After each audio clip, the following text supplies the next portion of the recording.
我们由我们清华大学专职创客 Zimmer 先生演讲。OK， 有请 Zimmer。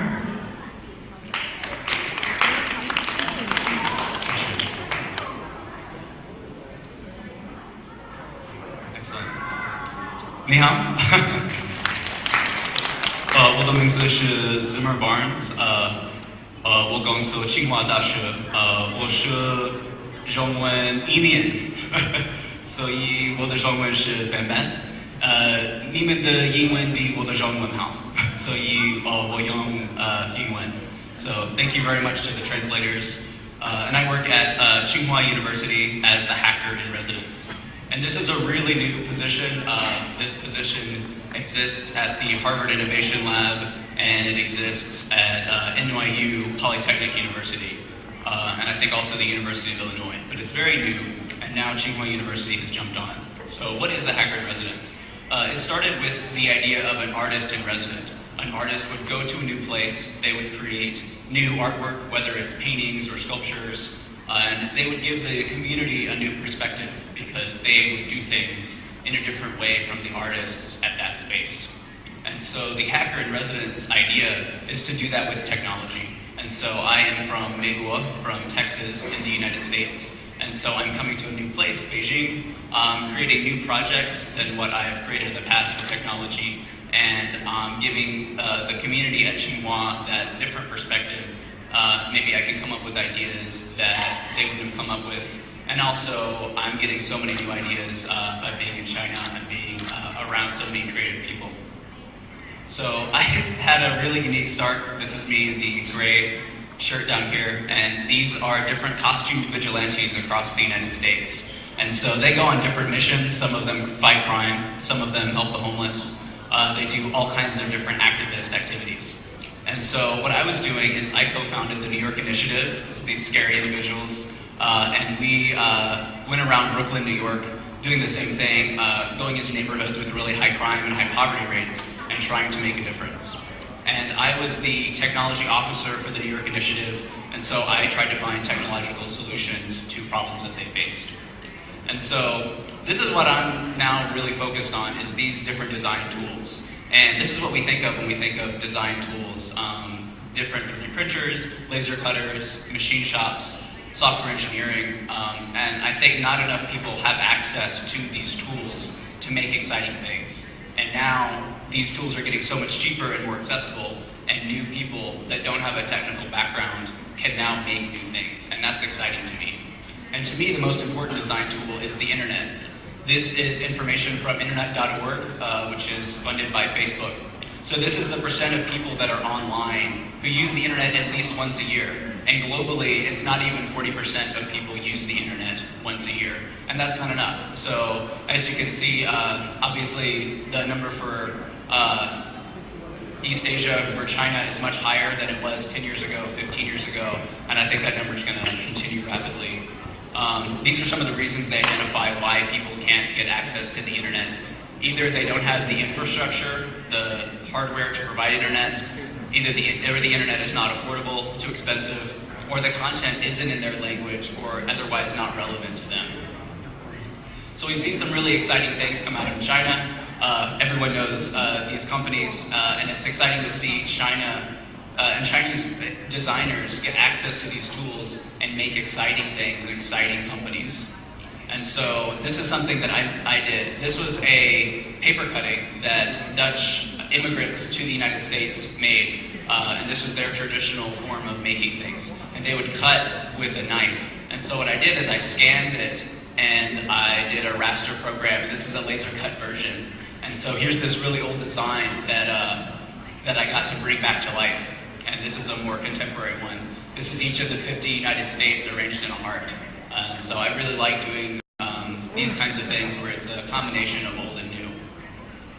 These are some projects I've done in the past. This upper left one is the Apollo. It's a solar powered generator that you can wear. And I did a Kickstarter program, and it was successfully funded.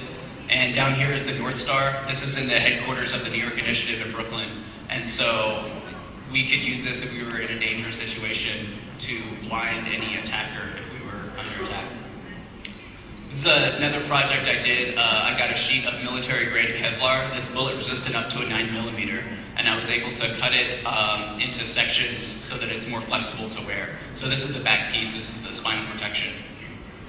This is it fully developed. This is me wearing it, and it's a lot more flexible. I can climb around, and I can run. I can touch my toes in it, which is not something you can do in a traditional vest.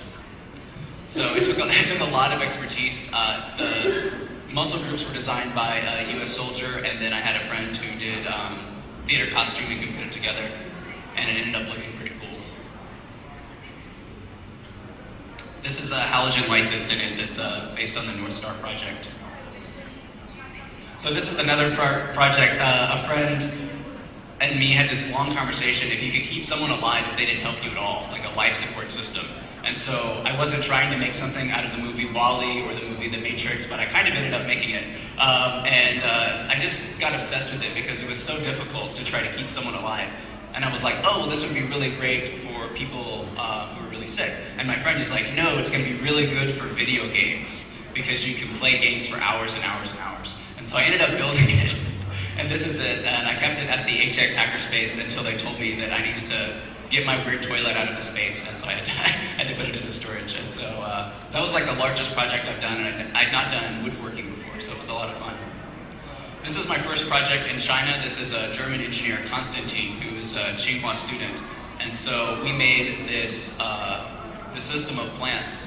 It's based on NASA research that found that some kinds of plants can remove dangerous, harmful chemicals from the air, like formaldehyde.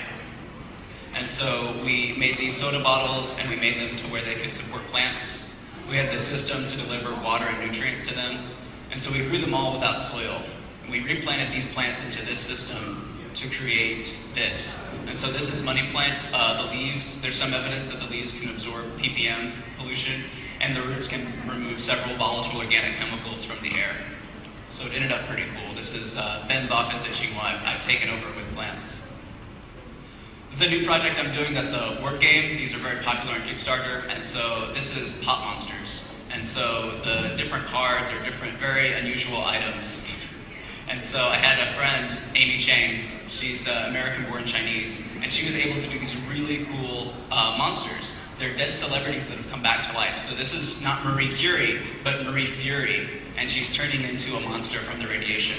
This is my friend Megan, and she was able to do really amazing watercolors to bring this to life and make a green Marie Curie. And I really enjoyed the artwork that they're putting out for this game. This is my first crack at iOS app development called Gold Star. I like forming new habits, but it can be really hard. And so I'm developing a system where I can say I want to do one thing every day, some small thing, and I can give myself a gold star when I do it. And I want to have it to where you can get experience points and level up when you become a better person in real life. This is a really messy project. This is chewing gum. The University of Japan found that when you chew gum for 20 minutes before taking a test, you'll score higher on the test because your jaw is such a large muscle that when you're chewing, you push blood and therefore oxygen to your brain, making you smarter. And so I did this as a delivery system for different things like green tea, different traditional herbs and vitamins to make people smarter. So it ended up looking really messy, and so I had to do a second run. And so I made this. This is green tea syrup. I brewed green tea and then added sugar to make it into this syrup that I could mix with the chewing gum. And so I thought instead of chewing gum, I'll try beeswax. That's more natural. And so I bought beeswax, and I melted the beeswax, and it was a total disaster. Beeswax is hydrophobic, so it didn't absorb the green tea syrup at all. So it looked really messy, and I've got to try again. So back to Gehua. Gehua has built this new ice center. This is the largest university hackerspace in the world. This is a 6-story building, and it has 4 sub-basements for heavier machinery. And so you can design anything here. It's going to be officially open in January. This is Woody. He's the operations manager, and it's this giant wide open space. There's going to be a ton of library doors here, great internet, great tools, every kind of tool imaginable. And so we're really excited to work with the artist community and get them in and see what they can do with this space to do something creative and be a really good resource for students. So this is in the basement. These are all going to be large-scale CNC machines. It's really exciting. And we're really interested in doing stuff with community. We did this party, and we had a really great turnout, and so we're going to do another party. It is next Thursday, and it is an 8-bit at Gehua. So you should all definitely come to our party. And lots of artists go, designers, technology people, and we usually get a really, really great turnout. Or we did last time, and so hopefully we'll make this a monthly event. So I hope to see you all there. So this is my information. I really have only been in China for about 4 months over the last year, so I'm definitely looking for new friends, new people to work with. So if you want to do a cool project, if you want to help me with one of my projects, or you have your own idea that you want to do at Gehua or at another space, please let me know. I would love to collaborate with someone on my existing projects. And I love hearing about people's ideas. Often I get so excited, and I'm more excited than they are about their idea, and I push them to develop it. So please add me on WeChat or send me an email. And I don't know if we have time to do a few questions. But that is my presentation. That's what I'm working on. I hope to see you guys at 8-bit and at Tsinghua University. Thank you. Yeah, you can stay just to take a few more questions. All right. Do we have any questions? 有问题吗？对于刚才口香糖的问题也可以问。Maybe you can send a question on WeChat then if you're shy, or send me an email. Okay, 好，那大家 probably a bit hungry, that's why they're. Yeah, everyone's hungry. Okay, thank you.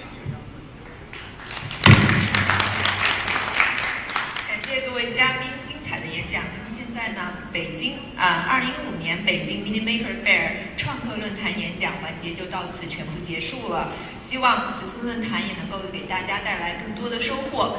接下来呢，大家可以在吧台那边跟一些嘉宾进行交流。再次感谢大家和所有的工作人员。Maker Faire 之后呢，也会在 DSC 有更多的活动，所以请大家继续关注主办方的公众号 DSC。那么在这边也有二维码，大家可以扫一下。那我们明年再见。